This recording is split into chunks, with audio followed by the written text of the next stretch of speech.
They wanted to teach me a lesson. Take my cabin, ruin, my name prove that blood outranks boundaries. But when they broke in, the cameras were rolling. The cops showed up.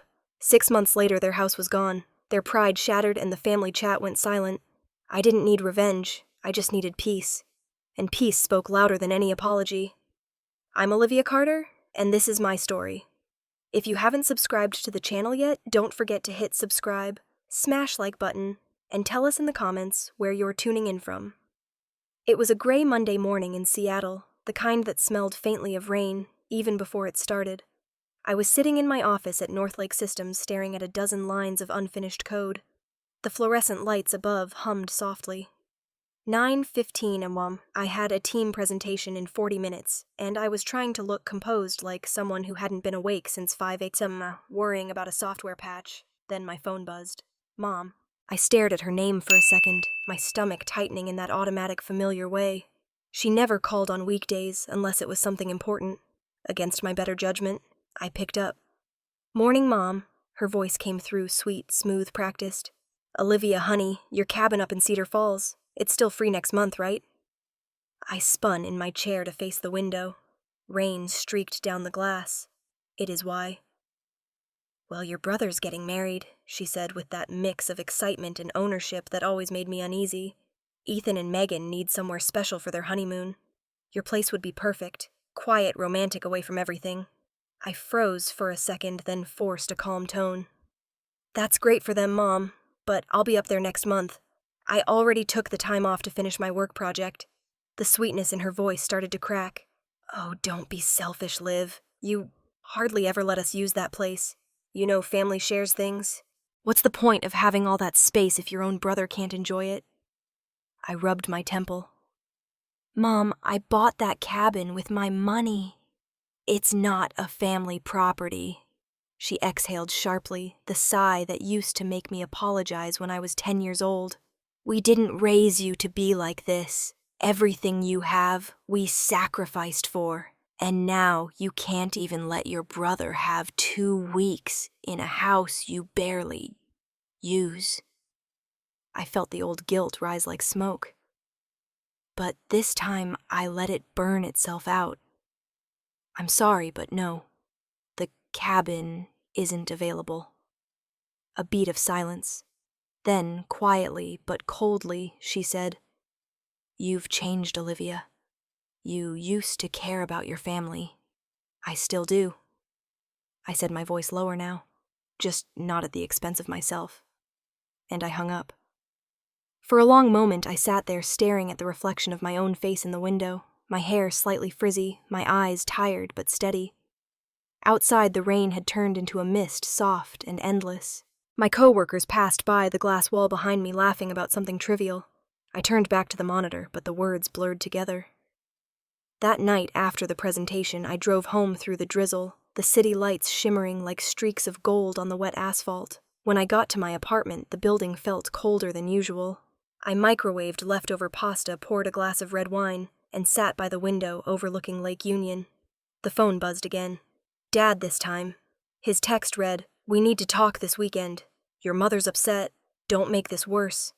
I didn't answer. I just stared at the message until the screen dimmed. I could picture him in his recliner, still in his old work sweater, the smell of cigar smoke lingering, even though he quit, years ago. Dad didn't argue. He declared.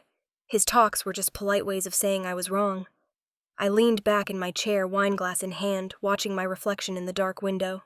The city behind me was alive. Headlights cutting through fog ferries crossing the bay, people with simpler families walking home to easier dinners. My own family. They measured love in compliance. Every favor was a test. Every no, an act of rebellion.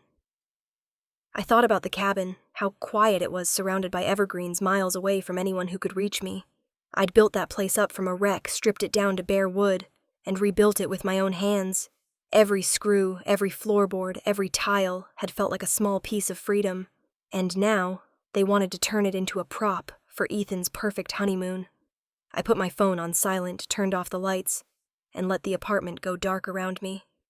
The hum of the fridge, the ticking of the wall clock, the faint sound of rain, all of it blurred into a kind of numb quiet. In that silence, I could almost hear my mother's voice again, soft but sharp, saying that family shares everything. But for the first time, I didn't feel guilty, just tired. I took another sip of wine, watching the city lights ripple on the water, and whispered to myself, not this time. Outside, the rain kept falling.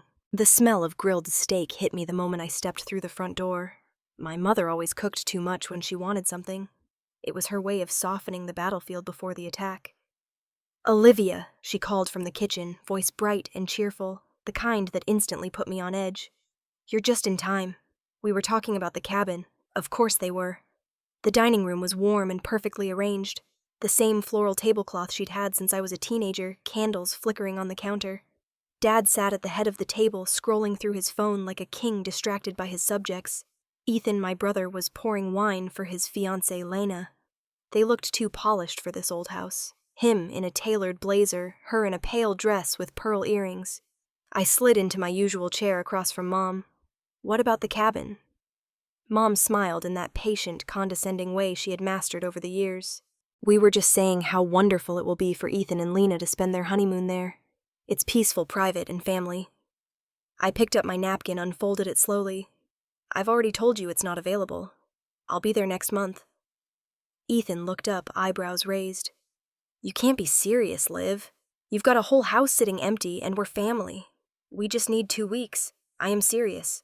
I kept my tone calm. I use it for work. And even if I didn't, no one gets to decide what happens with it but me. Dad set his wineglass down with a sharp clink. "Family doesn't talk about ownership, Olivia. Your brother is about to start his life. You help family. That's how we raised you." I looked at him, the man who used to lecture me about responsibility, who'd loaned Ethan money twice last year and never saw it back.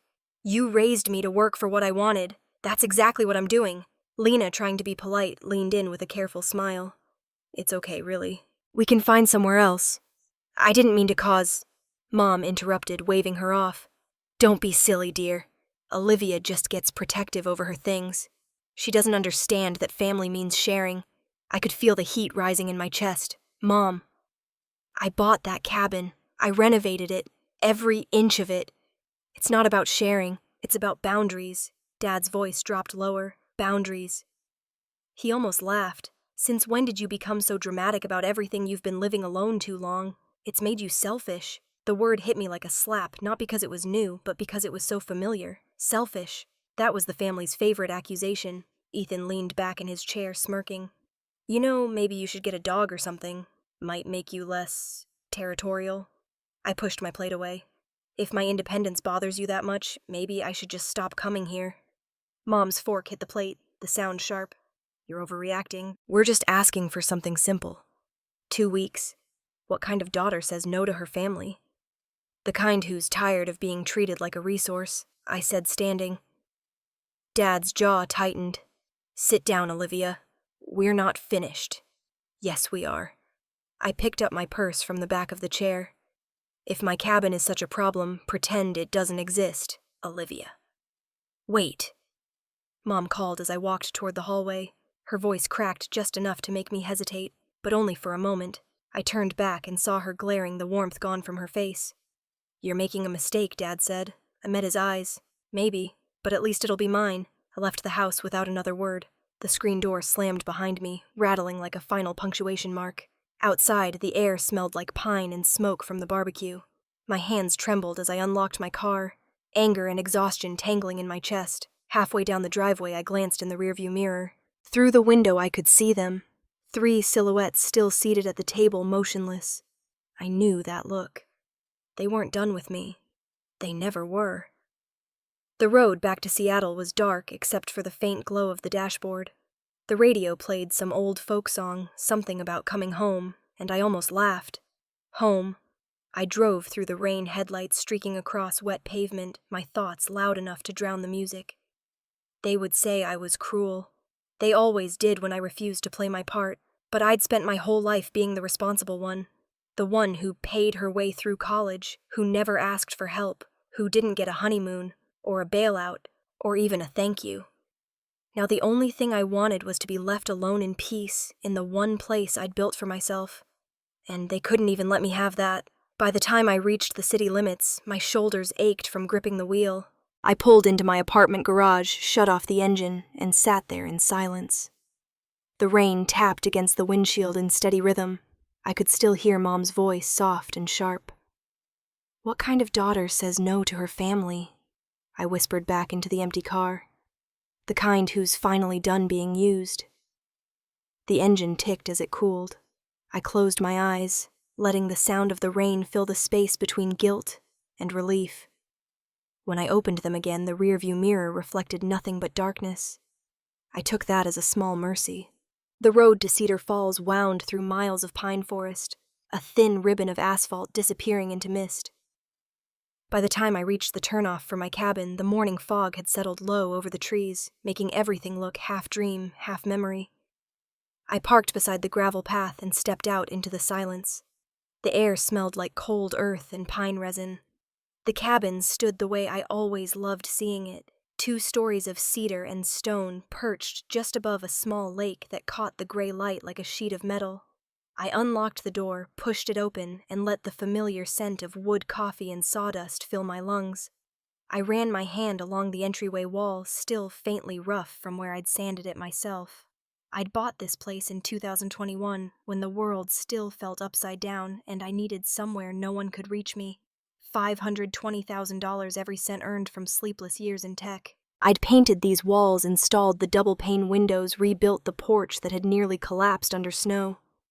Each nail, each splinter had felt like freedom taking shape. I set down my bag and walked through the rooms. The living area opened onto a view of the lake, the water hidden under mist. My tools were still stacked in the corner, the smell of linseed oil faint in the air. It was my sanctuary. Quiet, clean mine. I put on a record, old jazz, something smooth, and started wiping down the counters, dusting the shelves, the kind of small chores that settle the mind. The rhythm of it calmed me. On the dining table sat my sketches for the kitchen remodel. I'd been planning wider counters, a second sink, built-in shelves for the cookbooks I kept buying but never opened. I made a note in the corner, quartz, not marble. Outside, a raven croaked from somewhere in the trees. I looked out the window and saw a deer near the tree line, still as a statue, staring back at me. The cabin was like that, but motionless, waiting. By late afternoon, I'd unpacked the groceries and opened my laptop to check on a few things for work. My company was rolling out a new encryption feature, and I was in charge of system testing. I liked the work because it felt like control. Code always did what it was told, unlike people. The sun disappeared early behind the ridge. I poured a glass of wine and sat by the window. The lake had gone mirror dark. That was when my phone buzzed. A text from Mom. "Ethan has picked the dates for his honeymoon. You can start clearing out the cabin this weekend." I stared at the message for a full minute, wine glass halfway to my lips. Then I set it down, deleted the text without replying, and muted her thread. The quiet after that felt thick and deliberate. I walked out to the porch, the boards creaking under my feet, and leaned against the railing. The cold bit into my skin. Somewhere out there, my family was probably eating dinner, talking about me deciding how to convince me next time. I imagined the words they'd use. Guilt, duty, family. They always did. I went back inside, locked the door, and turned up the music. The next morning, pale light filtered through the fog. I woke to my phone buzzing again. A new message. Mom again. "You've really disappointed me, Olivia." I sat on the edge of the bed, staring at the words. I almost laughed. Not because it was funny, but because it was so predictable. My mother treated disappointment like currency, something she could spend to make people move. I didn't move. I set the phone face down on the nightstand and opened the curtains. The forest below was covered in mist, the kind that made the world look like it had stopped breathing. I made coffee black and strong, and stood at the window until the steam fogged the glass. The cabin's security system beeped softly from the corner. A software update notification. I walked over, tapped the screen, and skimmed the details. Automatic patch scheduled. Remote monitoring enabled. I clicked confirm and went back to my coffee without a second thought. It didn't even cross my mind that this system, this thing I'd designed and coded myself, would become the line between safety and chaos. I grabbed my journal from the shelf, the leather cover worn from years of scribbles. I took it out to the porch and sat down, pen tapping against my knee. The forest was still gray, the air cold enough to sting my lungs. I wrote slowly the way I always did when my mind was heavy. They think love means possession, that caring about someone gives you ownership of them. But love isn't control. Love is the space you give someone to breathe. A breeze rustled through the trees, scattering pine needles across the porch. I closed the journal and rested my hand on it. This place wasn't just wood and nails. It was the only corner of the world where I could exist without someone needing a piece of me. The sun finally broke through the fog, lighting up the lake in flashes of silver. I took a deep breath, the air sharp and clean, and whispered into the quiet, "I built this for me." Then I went inside, shut the door, and locked it. The sound of the bolt sliding home echoed in the empty house like a promise. The presentation was halfway through when my phone started vibrating against the conference table. I ignored it once, twice, but the screen kept lighting up. 3 alerts from my home security system. Motion detected. Cascade Falls cabin. For a second I thought it was a glitch. Then a 4th alert came in, followed by a live feed thumbnail. My breath caught in my throat. On the tiny screen, my father stood on the porch of my cabin, with a crowbar in his hands. My mother was beside him, glancing over her shoulder like a lookout. The room around me blurred, the sound of my coworker finishing my pitch, the slide deck glowing on the wall. I stepped out, phone shaking in my hand. The hallway was quiet, except for the hum of air conditioning. I hit 911. "This is Olivia Carter," I said, trying to keep my voice steady. "There's someone attempting to break into my property in Cedar Falls. I have a live camera feed." The dispatcher asked for details. I gave the address, explained what I was seeing. She told me an officer was already en route. "Stay on the line if you can, ma'am." I emailed her the link to the live feed. Then, against my better judgment, I called my father. He answered after the 3rd ring, his voice casual, annoyed. "Olivia, I'm kind of busy." I can see that I said, "You're breaking into my cabin." There was a pause. Then he laughed. "Don't be dramatic. We're just checking the place for your brother's honeymoon, making sure it's clean and safe. You're prying the lock with a crowbar, Dad." "Don't talk to me like that," he snapped. "This is family property. You don't need to get the police involved." "It's not family property," I said, my voice shaking. "It's mine. And I already called the cops." I heard my mother's voice faintly in the background. "You called the police on your own parents." "Yes," I said, "because you're trespassing." The call went silent. I could hear the scrape of metal on wood through the live feed's microphone, the sound I'd recognize forever after. "Leave," I said quietly. "Now." Dad hung up. 15 minutes later, my phone buzzed again. The police dispatcher updating me. Officers had arrived on the scene. I walked out of the office building, standing on the edge of the parking lot under the gray Seattle sky. The air smelled like wet pavement. My hands wouldn't stop trembling. Another notification appeared. The live feed switched to the body camera of a uniformed officer. My parents were still there. Mom stood by the car, her face pale. Dad was arguing with the officer pointing toward the house. I could hear bits of it through the feed. "She's our daughter. We have every right." The officer's voice was calm but firm. "Sir, that's not how property law works. She owns this cabin. You've been recorded attempting to enter without consent. I'm issuing a trespass warning." My father's shoulders stiffened. Mom started crying, hands covering her mouth. "Please, officer," she said. "It's all a misunderstanding." He shook his head. "You'll need to leave. If you come back, you'll be arrested. They made my parents sign the paper right there on the hood of the car, the body cam capturing every second. The officer sent me a copy of the report to my email."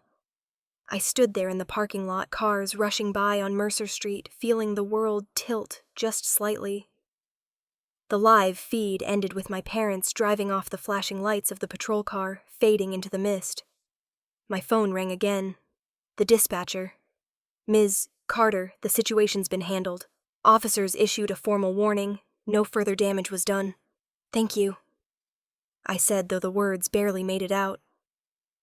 When the call ended, I stared at the glass doors of my office building. People were still inside talking, laughing, finishing lunch. The world kept moving like nothing had happened. I sat down on the curb, the concrete damp under my palms. My pulse pounded in my ears. I tried to cry, but the tears didn't come at first. Just a hollow kind of ache. I'd grown up believing that family could be messy, difficult, even cruel, but not criminal. Seeing my father with that crowbar shattered something I didn't even realize I'd still been holding on to. When the tears finally came, they were quiet. I wiped them away with the back of my sleeve, but it didn't stop the shaking. A coworker walked by and asked if I was okay. I nodded. Just a long morning. After they left, I whispered to myself, "It's done. It has to be done." But deep down, I knew it wasn't. The image replayed in my head over and over, my mother standing in the driveway, my father at the door. That look of entitlement in his eyes. That afternoon, I couldn't go back inside. I sat in my car until the rain started again.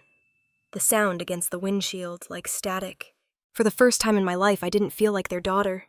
I felt like the owner of a house under siege. And there's no manual for what to do when your own family becomes the trespasser. That night, I was sitting on my couch half watching some forgettable Netflix documentary when my phone started buzzing again and again. I ignored it at first, thinking it was just another system notification from work, but the vibrations didn't stop. When I finally picked it up, I froze.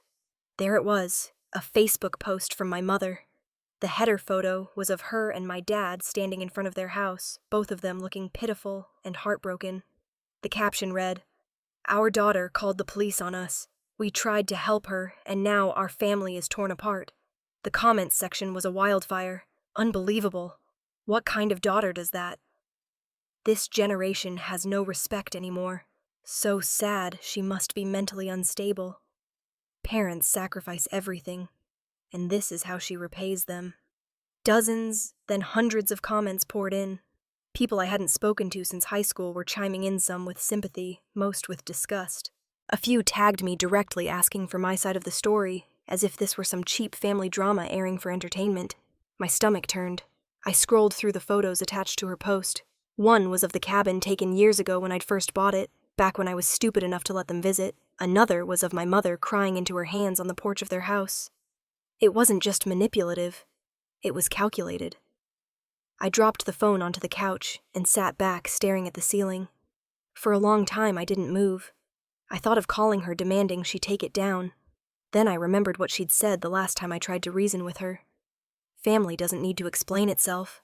By midnight, the post had nearly 2,000 reactions and hundreds of shares. I turned off my phone and tried to sleep, but the glow of the screen still seemed to burn behind my eyelids. The next morning, I woke up to a new wave of notifications.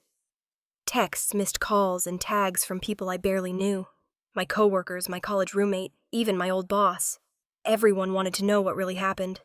I opened Facebook again and stared at the comments for a full minute before I did what I should have done the night before. I posted my own. A single image pulled straight from the security feed, my father standing at the cabin door, crowbar in hand, caught mid-motion. The timestamp was visible in the corner. The caption read, "I called the police to protect my property." Nothing more, nothing less. I hit post and set the phone down. It didn't take long. Within minutes, the thread started blowing up. "Holy crap, that's your dad. He's literally breaking in. She had every right. Okay, this makes sense now. Still, that's family. Couldn't she have handled it privately?" Support came in waves, but so did the hate. People picked sides like it was a sport. Some defended me with legal arguments quoting property law in Washington state. Others called me a narcissist, a cold-hearted daughter who cared more about her stuff than her parents. The thing about truth is, it doesn't protect you from judgment, it just changes who's holding the knife. By lunchtime, a journalist from the Puget Herald had messaged me. Her name was Lydia Hayes. She said she was working on a feature about family boundaries and modern entitlement. "Would you be willing to comment?" she asked. I stared at the message for a while, then typed back, "There's nothing to add. The footage says everything." An hour later, she replied with a simple "understood." At the office, whispers followed me like shadows. People tried not to look, but I caught their eyes over the cubicle walls, heard fragments of sentences when I passed the kitchen. "Did you see the video? Her dad actually..." "Yeah, but imagine calling the cops on your own parents." Still, she did nothing wrong. I'd have done the same. I sat at my desk pretending to work the cursor, blinking in front of a blank line of code. My hands wouldn't stop shaking. Riley came over, leaning on the edge of my cubicle. Her expression was gentle, careful. "Hey, you okay?" I exhaled slowly. "Not really, but I will be." She nodded, lowering her voice. "Everyone's talking, but for what it's worth, I think you did the right thing. Don't let them guilt you into doubting that." "Thanks," I said quietly. "I just didn't think they'd go this far." She hesitated, then added, "People like your parents, they don't see boundaries as protection. They see them as rejection. I thought about that long after she walked away. When the workday finally ended, I stayed late waiting for the office to empty. I didn't want anyone watching me gather my things. Outside, the rain had started again, mist clinging to the windows like breath. Driving home through the drizzle, I replayed the day over and over. The phone vibrating the video. The look on my father's face, the comments from strangers dissecting my life. I pulled into my garage, turned off the engine, and just sat there in the dark. My phone buzzed again. I didn't even look. They wanted me to feel small, ashamed, cornered. That was how they always got me before, through silence and guilt. But now my silence was mine to keep. By the time I got upstairs, the rain had turned into a steady downpour. I opened the blinds and watched the city shimmer beneath it. Seattle looked softer in the rain, blurred and forgiving. I set my phone on the counter, turned it face down, and let it stay that way. The truth might not stop people from judging you, but at least it drowns out their noise. And for tonight, that was enough. 2 weeks passed before I heard my brother's voice again. It was close to midnight when my phone started ringing. I didn't recognize the number at first, but the second I picked up, I knew the tone. "Do you have any idea what you've done?" Ethan's voice came through the speaker, sharp and shaky. "Mom can't even show her face at church. Dad won't leave the house. Everyone's talking about us. You humiliated them." I sat up in bed and the city lights filtering through the blinds. "No, Ethan," I said quietly. "They humiliated themselves. I just protected my home." "You're delusional," he snapped. "You've ruined this family. I swear, Olivia, you're going to regret this." The line went dead before I could answer. I sat there for a long moment, the phone still in my hand, listening to the silence of my apartment. Somewhere outside, a siren wailed faintly, then faded. I barely slept that night. My mind kept looping through the same thought. No matter what I said or did, they would never understand. To them, I was still the problem, never the person trying to survive their demands. By sunrise, I had made up my mind. If they wanted to cross boundaries, I would make those boundaries impossible to cross. I called Fort West Security, a private company that specialized in high-end home protection systems. The consultant, a man named Alex, sounded almost amused when I explained my situation. "So your parents tried to break in," he said, typing notes. "They called it a misunderstanding," I said. The crowbar disagreed. He laughed once under his breath. "We've seen worse. Let's get you a system that makes this place Fort Knox." The estimate came in at $75,000. Steel-reinforced doors, shatterproof glass, 360-degree motion cameras with infrared sensors, and biometric locks synced to my fingerprint and retina scan. It was obscene, excessive, and exactly what I needed. By the next week, a team of technicians was crawling over the cabin, drilling, wiring, bolting. The sound of metal and power tools filled the forest. I stayed nearby, watching every step, half anxious, half relieved. Marcus Hill, the police chief who'd handled the break-in, stopped by while the crew worked. He took off his sunglasses, scanning the new setup. "Looks like you're building a fortress," he said. "That's the idea." He nodded, serious now. "We've updated your file. If your parents or anyone from that address show up again, it won't be a warning next time." For a second, I wanted to apologize for dragging him into a family mess. Instead, I just said, "Thank you." When the crew finished, Alex gave me a final walkthrough. Every window has laminated glass rated to resist a sledgehammer. The locks are smart-linked. Only your biometrics and a code can open them.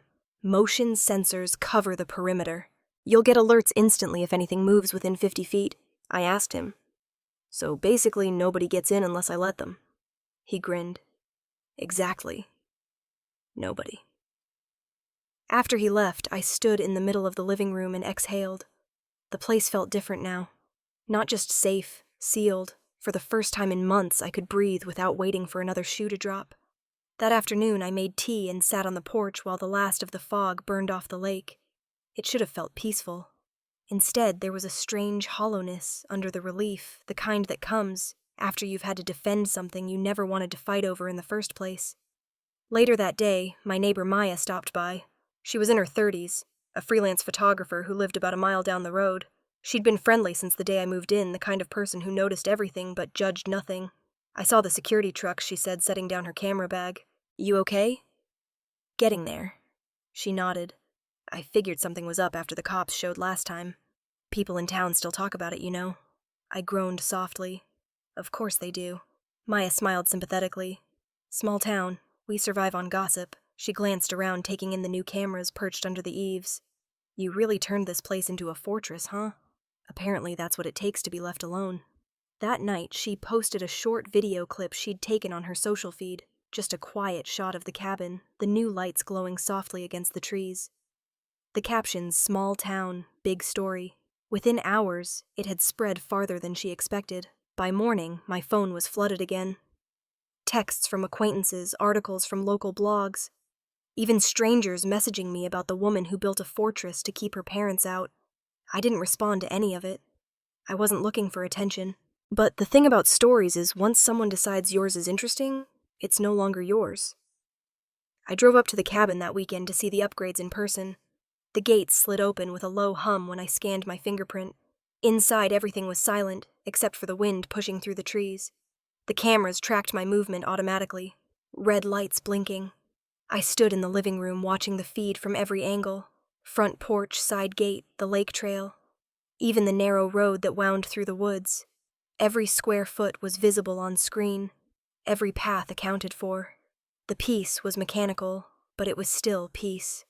I sat on the couch, wrapped my hands around a mug of coffee, and let the hum of the security monitors fill the air. I hadn't asked for any of this, none of the noise, the headlines, the whispers. But when people turn your life into a story, you only get two choices: hide from it, or stand up inside it. I wasn't hiding anymore. Outside, the forest was still. The cabin lights reflected off the glass, warm against the darkness. For the first time in weeks, I felt safe enough to close my eyes. The rain hadn't stopped for days. In Seattle, it rarely did, but that morning it felt heavier, like the sky was tired of holding itself together. I sat across from Dr. Claire Nguyen, trying not to stare at the watercolor paintings on her office walls, soft landscapes all mist and mountains. They looked like the kind of peace I couldn't find anywhere else. I called the police on my parents, I said quietly, eyes fixed on the rug between us. Who does that? Who calls the cops on their own family? Claire leaned back slightly, her voice gentle but steady. You didn't call them to punish your parents. Olivia, you called because they were breaking into your house. That's not betrayal. That's self-protection. I shook my head. It doesn't feel like that. It feels wrong, like I broke something that can't be fixed. She studied me for a moment, then asked, Do you believe it was your job to keep your family together? The question hit harder than I expected. I didn't answer right away. I thought about every time I'd cleaned up my brother's messes, every time I'd comforted my mother after one of her guilt-filled outbursts, every time my father had said, You're the strong one, Liv. It had always been implied if I stopped holding the pieces, everything would fall apart. I guess I do. I said finally. Claire nodded slowly. And if you stop? The answer came before I could stop it. They'll blame me, she smiled sadly. They already do. Her words hung in the air between us, soft and cruel in their truth. Over the next few weeks, I kept going back. Every session chipped away at something I'd built inside myself, a structure made of guilt, obligation, and fear. Claire had a way of asking questions that made silence feel like confession. In one session, she asked about my childhood. I told her how at 10 years old I learned to make dinner because Mom didn't want to cook, how I spent my teenage years keeping peace between my parents when they fought, how in college I skipped vacations to work extra shifts while Ethan backpacked through Europe on their dime. Claire listened without interrupting. When I finally stopped talking, she said softly, You've spent your whole life earning love by being useful, but love doesn't have to be earned. Olivia, and if it does, it's not love. It's control. Something inside me cracked then. I tried to blink it away, but the tears came anyway. I covered my face with my hands and let them fall. Claire didn't say anything more. She just handed me a box of tissues and waited until the shaking stopped. At work, I started noticing the patterns too. One morning, 2 coworkers were arguing across the conference room table. Voices raised, faces red. Normally, I would have sat there and tried to smooth things over, take the blame just to keep things civil.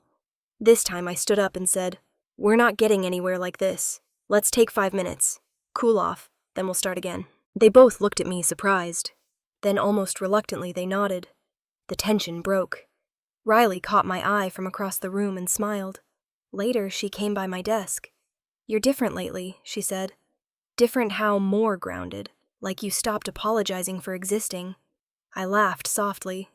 Therapy will do that to you. That night I got home late, kicked off my shoes, and opened my laptop to check emails. One new message waited in my inbox, from Dad. The subject line just said, "Mom." I hesitated before clicking it. The email was short. "Your mother can't sleep. She's on medication now because of the stress you caused. Are you proud of yourself?" I read it twice, then closed the laptop slowly. There was nothing to say. Nothing that would matter.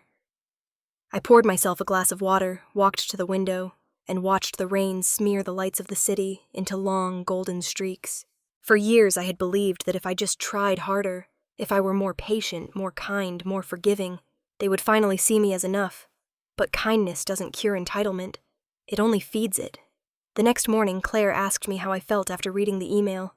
I felt nothing, I said, and that scared me, because I'm supposed to feel something, right?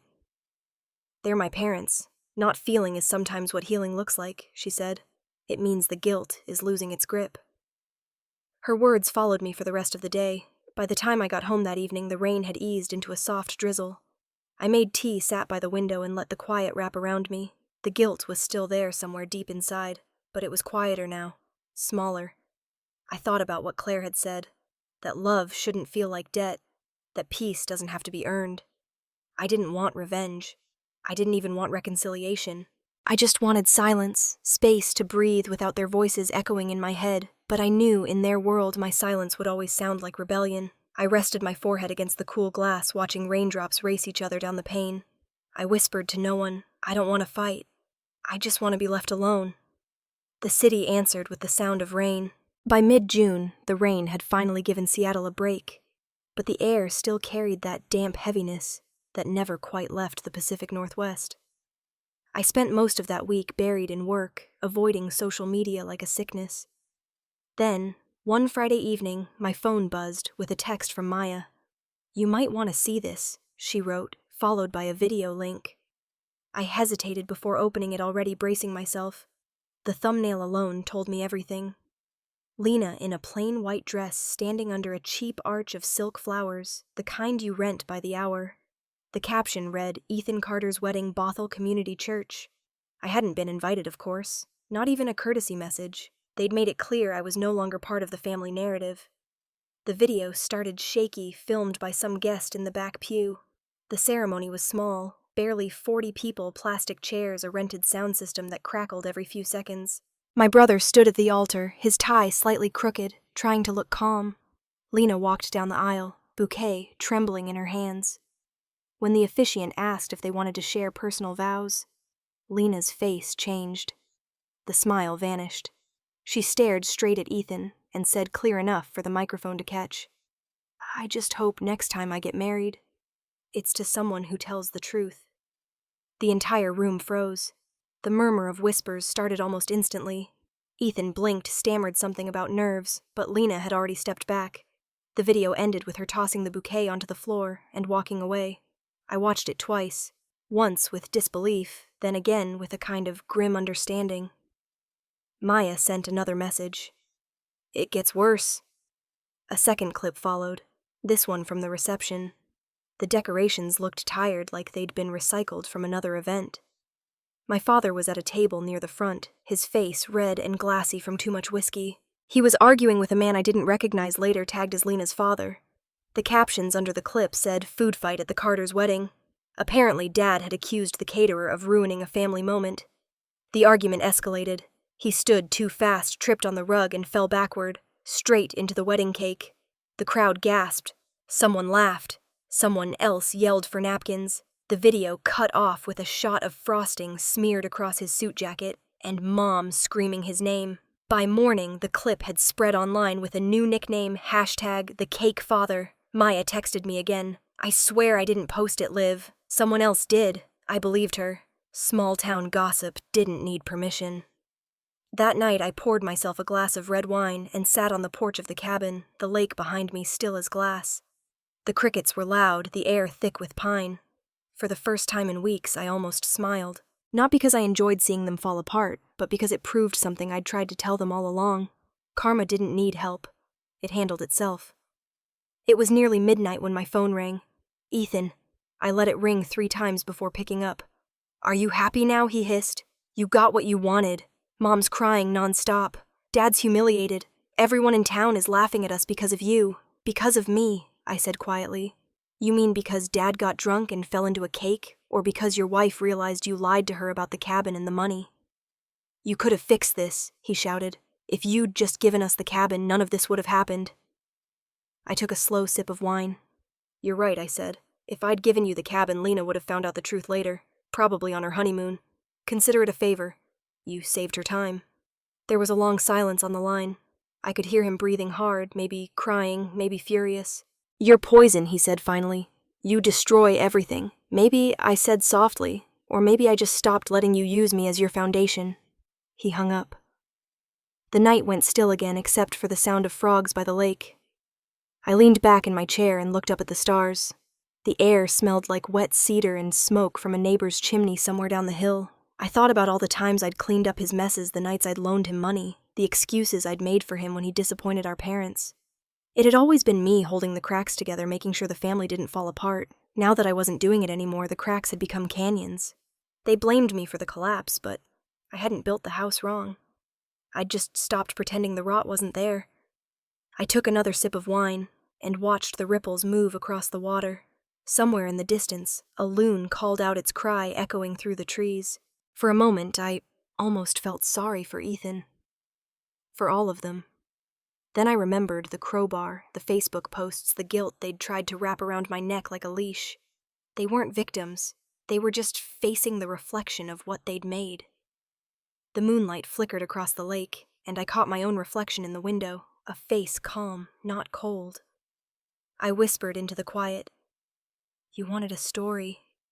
Now you have one."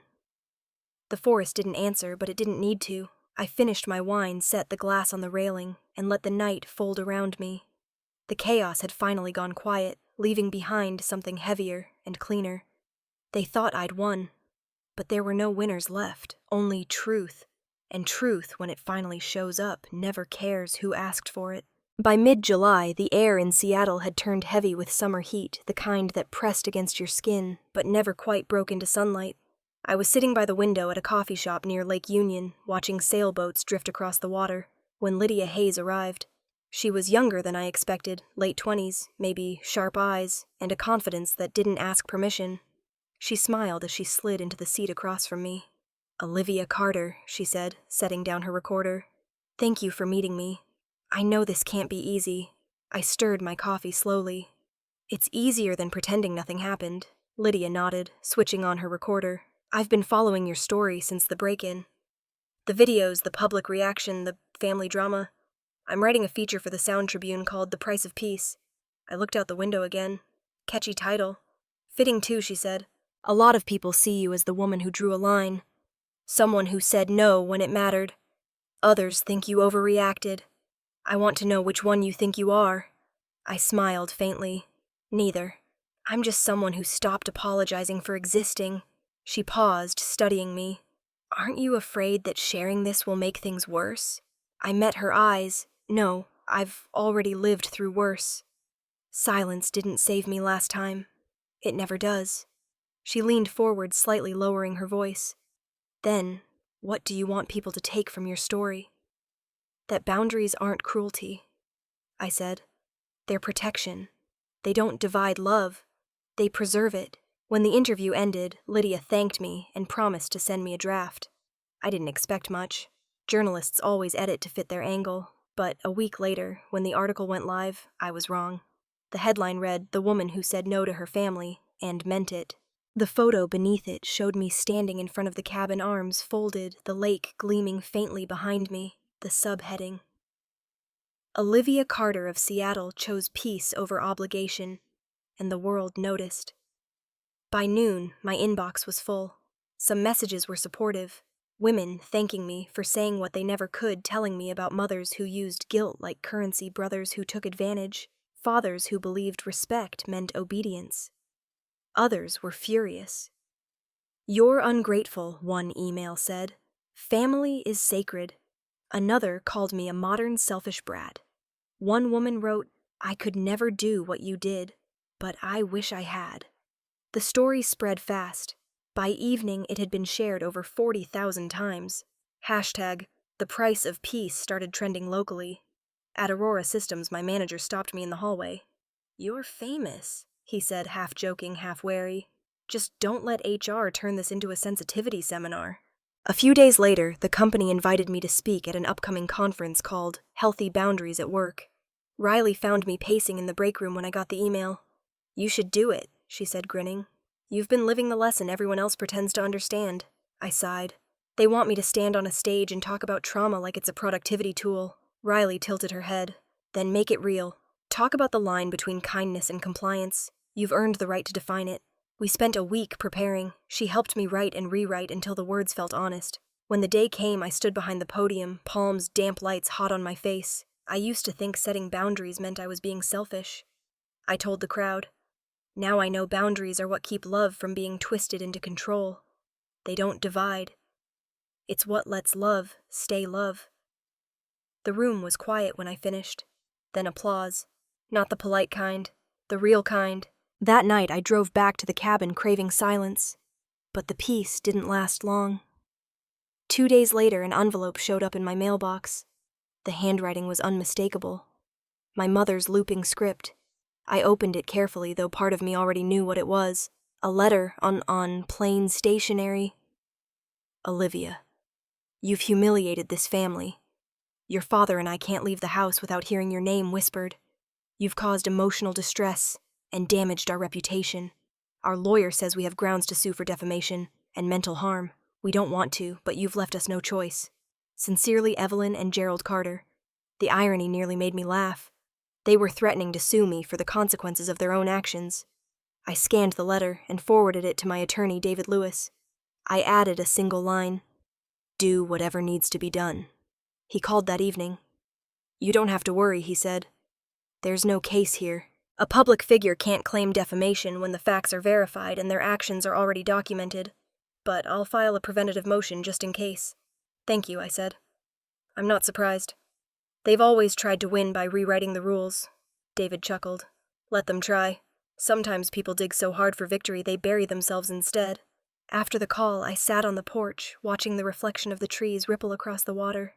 The night air was warm, filled with the faint hum of insects. I thought about my parents sitting in their house, convinced they were the victims, about how they'd spent years using guilt as a leash, about how, for the first time, it didn't reach me anymore. I wasn't angry. Not really. Just done. For so long, I'd been afraid of what they could do to me, of their words, their disapproval, their endless hunger for control. But now I understood something simple and terrifyingly freeing. They couldn't hurt me anymore unless I handed them the weapon, and I wasn't handing them anything. The world around me was quiet, but in that quiet, I heard something new. Peace, not as a prize, but as a boundary. They thought they were shaming me. All they'd done was show everyone who they really were. They weren't destroying my reputation. They were digging their own grave one denial at a time. The first cold wind of October slipped through the cracks of the forest, carrying the scent of pine and wet earth. I woke before sunrise, the sky still a bruised gray over the lake. When I opened the cabin door, the air rushed in sharp and clean, curling around my bare ankles. 6 months. It had been 6 months since the day my parents tried to break in. The forest hadn't changed, but I had. I poured coffee into my thermos and stepped outside. The world was silent except for the hum of distant water and the whisper of leaves. I leaned against the railing, breathing it in, the peace that had once felt fragile, now steady as the wood beneath my feet. Around 8, a car door slammed in the distance. I turned to see a patrol SUV pulling up along the gravel road. Marcus Hill stepped out still in uniform, holding 2 paper cups. He smiled as he approached. "Morning, Ms. Carter." Brought the real stuff. "Figured instant coffee can't be your idea of happiness." I laughed. "You'd be surprised how low the bar gets for happiness." He handed me a cup. The warmth seeped into my fingers. "Cabin looks good," he said, glancing around.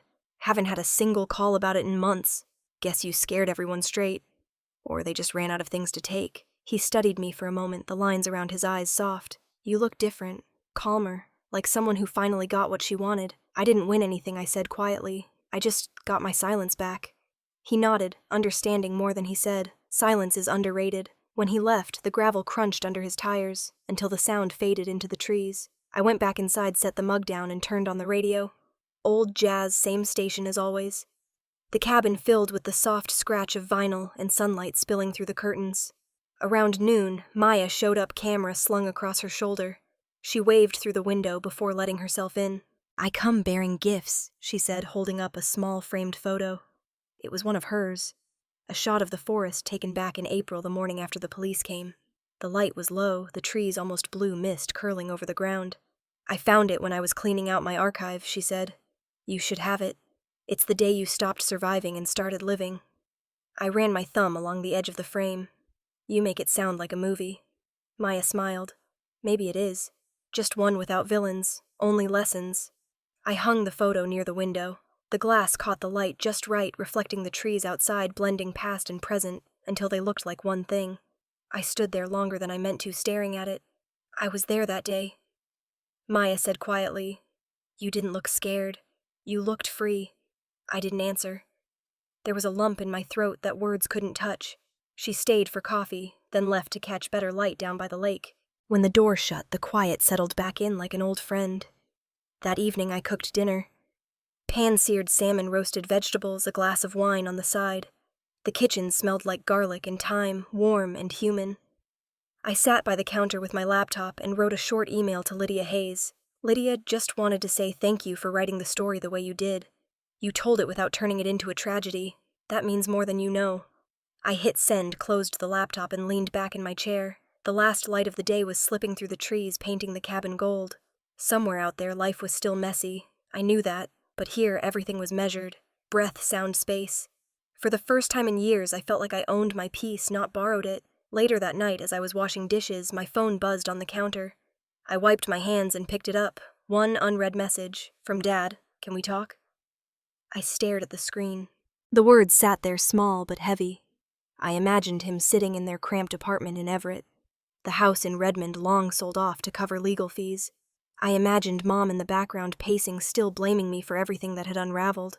I thought of Ethan too, back in the city, divorced now, working part-time at a car rental agency. Lena had left, taking the furniture and what little savings he had. He'd called once in August, I didn't pick up. They were all living in the same story, just from different corners of the wreckage. The phone buzzed again, same message, resent, as if he thought I hadn't seen it. "Can we talk?" I typed 3 letters. "No, Joe," then deleted them. I set the phone face down on the counter, turned off the faucet, and stood there in the stillness. They weren't ghosts, not yet. They were just people who had mistaken control for love, and couldn't tell the difference anymore. The rain started outside light, but steady, tapping against the windows in rhythm with my heartbeat. I went to the living room, sat by the fire, and opened my journal. "It's not revenge that brings peace," I wrote. "It's distance." The fire crackled. I could see my reflection faintly in the window. Calm, older somehow. I didn't reply to my father's message. Some doors once locked don't need reopening. I took a sip of wine, exhaled slowly, and watched the flame curl and settle. Outside, the rain softened into mist, and the cabin held its silence. The fog that morning was so thick it looked like the forest had swallowed itself whole. I could barely see the edge of the lake from my window. The air smelled of wet cedar and frost. It was the kind of quiet that felt sacred, until my phone started buzzing across the kitchen counter. I poured coffee into my mug, letting the steam rise, trying to ignore the sound. It buzzed again, insistent. I turned it over. "Dad." For a long moment I just stared at his name on the screen. Then I let it ring until it stopped. The silence that followed didn't last. A new message appeared. "Your mother's filing for real this time. You need to answer." I took a slow sip of coffee, walked to the window, and watched the fog drift through the trees like smoke. It was early December, and the mountains looked bruised with snow in the distance. For a second, I considered calling him back. Then I didn't. Instead, I dialed David Lewis. He answered on the second ring, his voice calm as always. "Morning, Olivia." "I was about to call you. Let me guess," I said. "You got something from Snohomish County." "I did," he replied. "Your parents officially filed a claim. Emotional distress, public defamation, loss of social standing. The usual circus. I've already reviewed it. There's no legal foundation here. It won't even make it to discovery." I laughed under my breath. "That's what they're best at. Fighting to be right even when there's nothing left to win." David chuckled softly. I'll handle it. You just keep living your life. I'll call you once the court dismisses it. Thank you, David. I mean it. Of course, he said. And Olivia. You've done everything right. Don't let them pull you back in. When we hung up, the cabin was silent again. I leaned my forehead against the cold glass of the window, the phone still warm in my hand. Outside, a single bird called from somewhere deep in the woods. The fog was thinning now, letting in thin rays of pale light. I thought about my father's text about how he'd said you need to answer. But I didn't owe him answers anymore. Not about this. Not about anything. The phone buzzed again. A new message this time from Marcus Hill. Heard about the court filing. Don't stress it. If they show up near the cabin, call me immediately. We'll handle it. I smiled, typing back. I doubt they'll try again. They've lost their appetite for consequences. But thank you. A few seconds later, he replied with a thumbs-up emoji and a line. Still, I've got your back. I put the phone down, still smiling faintly. The kettle on the stove began to whistle softly. I turned off the burner, poured the rest of the coffee into a second mug, and set it on the table beside me. For no one, just for the habit of generosity that hadn't entirely left me. The fog began to lift, revealing the tops of the pines and the reflection of the sun on the lake. I stood there watching until I could see the water ripple. I thought about my parents, about Mom sitting at her kitchen table surrounded by legal papers she didn't understand, convincing herself this was about justice instead of pride. About Dad pacing angry at the world for shrinking around him. I wondered if his message had been a warning or an apology. Maybe both. Maybe neither. The truth was, even if he'd meant to warn me, it was too late for that kind of help. And if he'd meant to apologize, it was too late for that too.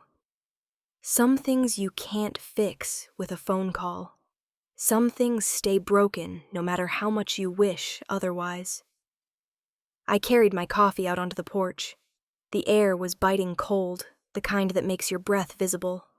I wrapped my sweater tighter around me and leaned on the railing. Below, the valley was waking up. I could hear the distant hum of a truck on the road, the faint crack of branches under melting frost. My life used to be so loud, constant explanations, arguments, damage control. Now it was just me and the quiet. I thought it might feel lonely, but it didn't. It felt clean. The phone buzzed again inside the cabin. I didn't move. I let it ring until it stopped. When it finally went still, I set my mug down on the porch railing and exhaled, watching the mist from my breath curl into the air and vanish.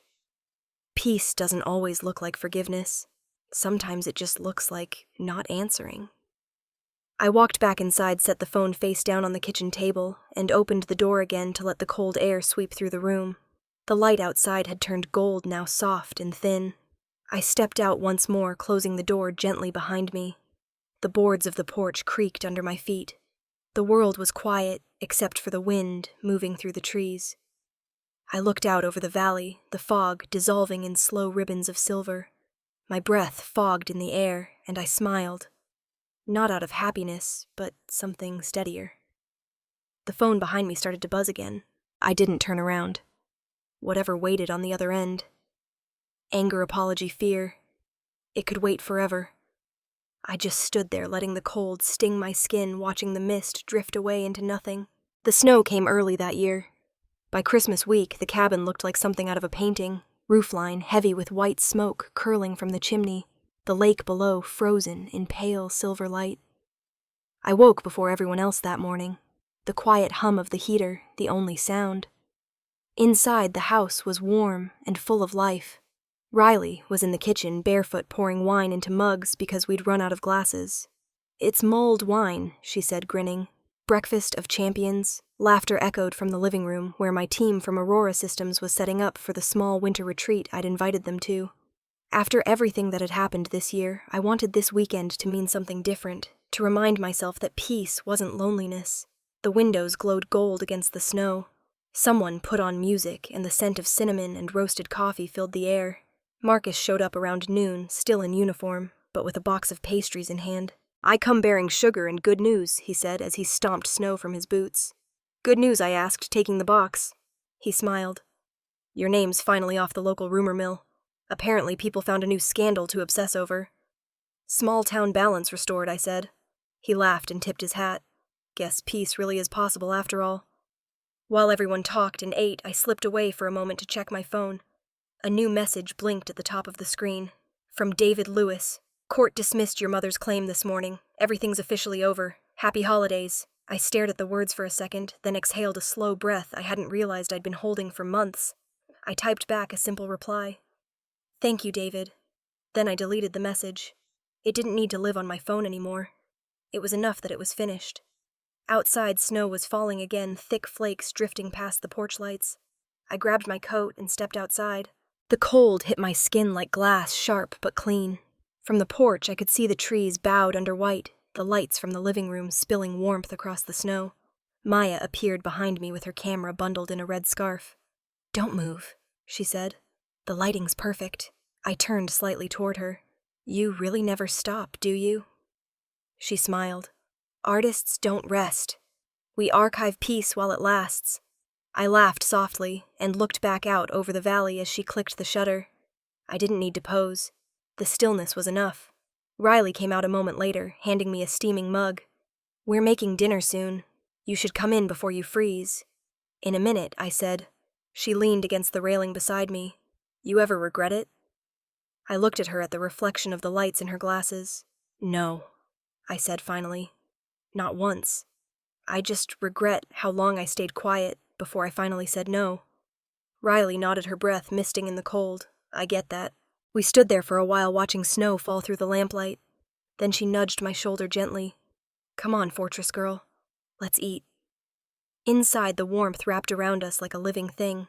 Someone had started a fire, and the smell of roasted chicken and herbs filled the air. My co-workers were talking over each other, the sound of plates and laughter blending together. Marcus sat on the couch, boots off, telling some story about chasing a raccoon out of someone's kitchen. Maya was showing Riley the photo she'd just taken of me, framed perfectly, the lights from the cabin glowing behind my silhouette. For once, I didn't feel like I was watching my life from the outside. I was in it. After dinner, I curled up on the rug near the fireplace. The flames danced in the reflection of the window snowflakes swirling beyond the glass.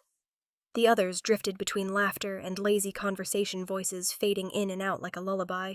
I thought about how far everything had come. The fear, the noise, the anger, and how somehow this quiet had survived it all. I thought about my parents probably sitting in that small apartment now, surrounded by the consequences they refused to see coming. About Ethan, who hadn't called in months, learning in silence what accountability really felt like. I didn't hate them anymore. I didn't wish them pain, but I no longer carried the weight of their choices either. I had spent so many years waiting for peace to arrive, never realizing it wasn't something that came, it was something you built. The laughter around me grew softer, the fire lower. I looked at the people in the room, my friends, my chosen family, and felt a warmth that had nothing to do with the heat of the fire. Peace isn't weakness. It's the quiet strength that comes after you've stopped fighting battles that don't belong to you. It's not revenge, it's release. I didn't need their approval anymore. I didn't need their phone calls or their apologies. I didn't need anyone to tell me I'd done the right thing. I already knew. I reached for my journal on the table and wrote one final line beneath all the others. Peace is the kindest revenge. When I closed it, Riley called out, Hey, Liv, come join us. We're playing cards.